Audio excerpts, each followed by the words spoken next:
Former President Olusegun Obasanjo has sent a stern warning to agitators and tribalists that are calling for Igbos to leave Lagos. Obasanjo is telling them that you will be the first person to leave Lagos if you want the Igbos to leave Lagos. Obasanjo said that we own this country together. There is no one that is more Nigerian than any other person. Obasanjo has called for Igbo, Hausa, Yoruba to come together to ensure that they fight the fight of unity rather than the fight of disunity, and is sending a straight warning to those that are carrying out this propaganda about the Igbos. This Igbophobia, he's saying it must stop. Now, Obasanjo is who he thinks he is. I don't know about you, but to me, Obasanjo sees himself as a nationalist. He sees himself as a patriotic Nigerian. He sees himself as the best president that this country has ever had. And I want to tell you that whatever he thinks he is, that is who he is. We are going to discuss that in the details. But first of all, let us look at this tribalism that has taken the center stage in recent time. Nigeria has never been one. Tribalism has been in this country since time immemorial, even before we got independence. So it didn't start today. But the level of tribalism we are experiencing now is worse than what we used to experience before. What we are experiencing now is politically motivated. Whatever tribal post you see on social media, especially X, know that that post is sponsored. Someone out there is pumping money to ensure that tribalism keep going on, to ensure that the people will remain disunited. And this thing took a center stage after the last election. The reason for this is because one man was mercilessly trashed in Lagos. His ego was bruised. All the empire he has built around himself as the kingmaker, as a political strategist, he was defeated in Lagos where he governed for 8 years. That was no mean feat. That took him by surprise, and he has vowed that he's going to deal with the person that beat him in Lagos. That is the reason why this tribalism is being fueled. The people you see on social media are working for one man to ensure that this tribalism keep going on. I want you to listen to David Hundeyo as he exposed the reason behind this tribalism. I'll be back. The people who currently have control of Nigeria have no qualms whatsoever about deploying. You saw what they did last year. And when I say violence, I'm not just talking about violence on election day. I'm talking about even what they have been doing since the election. You have been noticing that someone is funding a campaign on social media to create a Rwanda 1994 type of situation between Yoruba and Igbo people. You've noticed that. I've seen it. Someone is funding it. Someone is pouring large amounts of money into a campaign to create hatred that does not exist. It doesn't and exist. that does not have any basis. Exactly. Somebody is investing a fuck ton of money into creating the circumstances for an ethnic war to happen, and the entire point of doing that is for his political goals. Because as far as this person is concerned, the reason why he did not win the election in 2023, even though he was able to pay money to INEC and get himself declared the winner, but the reason why he was beaten so convincingly in 2023, and everybody knows it, in his home state, or what he claims is his home state of Lagos, was humiliated. Like even the official results, he lost woefully to somebody from Anambra. And he has decided that therefore means that the Igbos are somehow encroaching on his political turf. And they need to be taught a lesson, they need to be beaten back. And the way to do that is to create enmity, to create hostility, animosity between both groups. So that for the first, bear in mind that Igbos and Yorubas have literally the distance between Idanre in Ondo State and Onitsha is about 150 kilometers. Can you ever think of any time in history where there has ever been any kind of armed clash between any Igbo and any Yoruba group? Has it ever happened anywhere? Even in modern Nigeria, has it ever happened? How does I know of? None. Even in modern Nigeria, None. where there have been pogroms like Hausa kill Igbo, has there ever happened in Igbo? Has not happened. We're not enemies. Yeah. This guy is trying to create that enmity where it doesn't exist. Yeah, you've heard that, and I agree with him, rightly so. Because what we are experiencing now is worse than what we've been experiencing before. Nigeria has never been divided before. Go on social media, tribal war, tribal rhetorics, every day, Igbo, Hausa, and Yoruba. Now, we were thinking that the Hausas were the problem of this country when it comes to tribalism. But so far, so good. Bola Tinubu has been able to ensure that we see some part of the Yorubas I'm mentioning some part of the Yorubas because larger percentage of the Yoruba people are not in support of this tribal war. The people doing this are the people that are supporting Bola Ahmed Tinubu. The people doing this are the people that are in love with their chains. The people doing this are the people that are in love with backwardness, the people that love incompetency, because there is no right thinking, sensible person that will be supporting Bola Ahmed Tinubu. Not only are you supporting Bola Ahmed Tinubu, but you are engaging in tribal war, you are engaging in tribal fight. The reason why they are doing all this is because Bola Ahmed Tinubu is incompetent. They are trying to use this tribal fight to divert the attention of the people from the failure of the government. I want you to listen to Mr. P2B as he captured this. Well, let me tell you. Yeah. In Nigeria, Yeah. we don't have religious or tribal issue. These are sentiments brought about by incompetent, unqualified, never do well leaders. So they use this as their only means of engagement or to capture votes. The general populace is poor,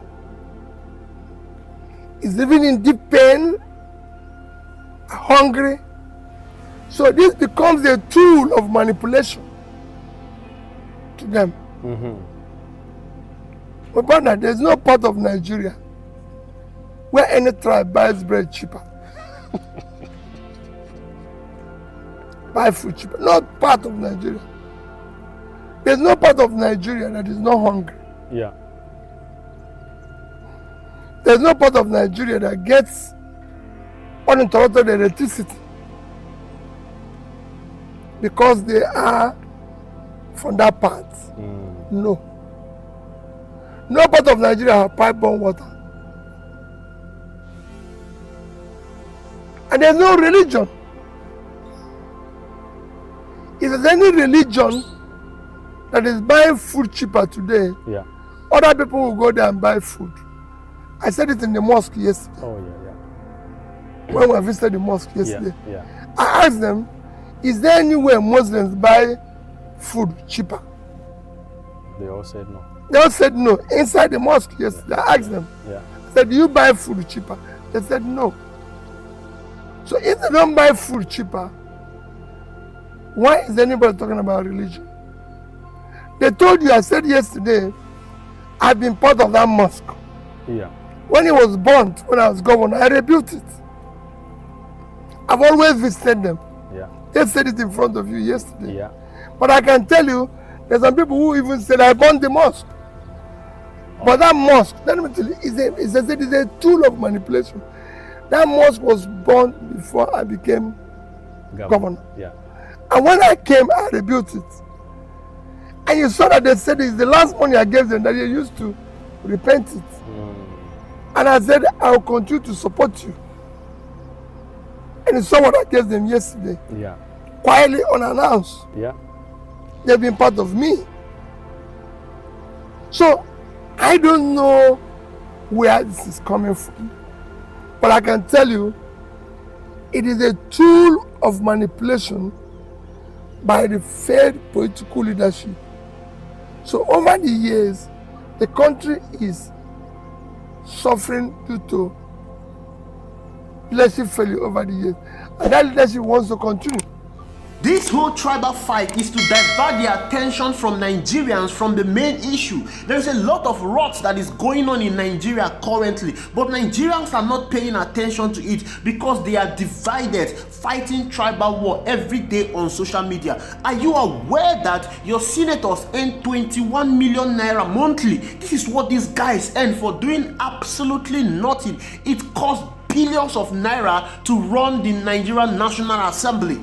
Just recently, some persons went on TikTok and they held a live on TikTok and they were insulting the Oba of Benin. Now, guess what was happening? These people used an Igbo name to insult the Oba of Benin, and the people that came on Twitter to publicize it were Bola Ahmed Tinubu supporters, Bati Diot, Ronus. These are the people that came to publicize that news on social media. Do you know what they want to do? They wanted to pinch the Igbos and the Edo people. Do you know the reason why they are doing that? Because there is an election in Edo State, seeing the Labour Party candidate as an Igbo man. So they want to cause tribal war in Edo State, but the Edo people did not fall for that. The Edo people, they are wiser and they were able to see through their scheme. This is what is happening. When politicians fail, they resort to tribal cards. When politicians have nothing to offer, they resort to tribal sentiment. That is the reason why all these things is happening in this country. And that is the reason why I said Obasanjo is a nationalist. He is who he thinks he is. This man is the best president that this country has ever had. If you have anything contrary to Obasanjo being a nationalist, being a patriot, being the best president that this country has ever had, then whatever you have is a preconceived ill notion, it's a propaganda. Obasanjo took over the military regime and ensured that we have a very stable economy. Most of our debts were written off. Companies spring up in Nigeria. Young school leavers were being employed in banks and other industries in Nigeria. So many jobs were created. The economy was stable.